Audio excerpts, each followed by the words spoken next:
তো অনেকদিন পরে আবার সিম তুলতে আসলাম, এখনও তুলতে আসলাম, দেখি দিন সিম খাওয়া যায় নাকি। এই যে দেখছি সিম রয়েছে কয়টা গাছে, মেলা কয়টাই তো রয়েছে সিম। দেখি সিমগুন তুলে নিই, তুলে নিয়ে আজকে সিম ভাজি করব বড়ি দিয়ে, কুমড়ো বড়ি দিয়ে।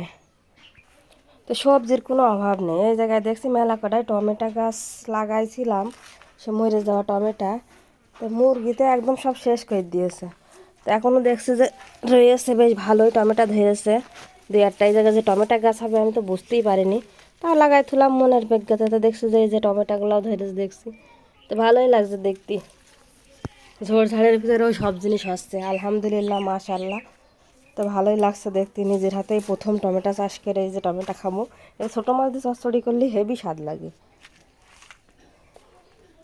তো এখানে আমার খুব পছন্দ লিচু, তো লিচু গাছ লাগাইছে এই বছরে। তো দেখছি সুন্দর একটা ফুল এসেছে, দেখতে যা ভাল লাগছে আমার কাছে, মাশাল্লাহ আলহামদুলিল্লাহ। আমি খেয়াল করিনি, তো এই সিম তুলতে এসে দেখছি যে মেলাগুলাই হয়েছে।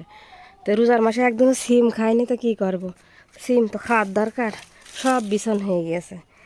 সেজন্য আজকে ভাবলাম যে সিমগুলো হয়ে রয়েছে, সবজিও নেই বাড়ি, সবজি তুলে নেই করা। সবজি খাতে বেশ রোজার মাসে ভালোই লাগে, মাছ গোস্ত আর অত ভালো লাগে না খাতে।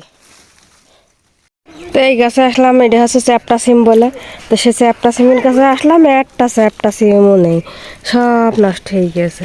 আবার নতুন করে সব কুশি ছাড়ছে, কি যে করি এখন। অল্প কয়টা পালাম সিম, এইগুলোই দেখি আজকে রান্না করতে বলে, খাতে ভালোই লাগবে না। অন সিজনের এখন হচ্ছে সিজন না সিমের, শীতকালে হচ্ছে ভালো হয়, অত গরম পড়ে গেছে এখন কি আর সিম হবে না। তাও নিচে একটু দেখি কি অবস্থা।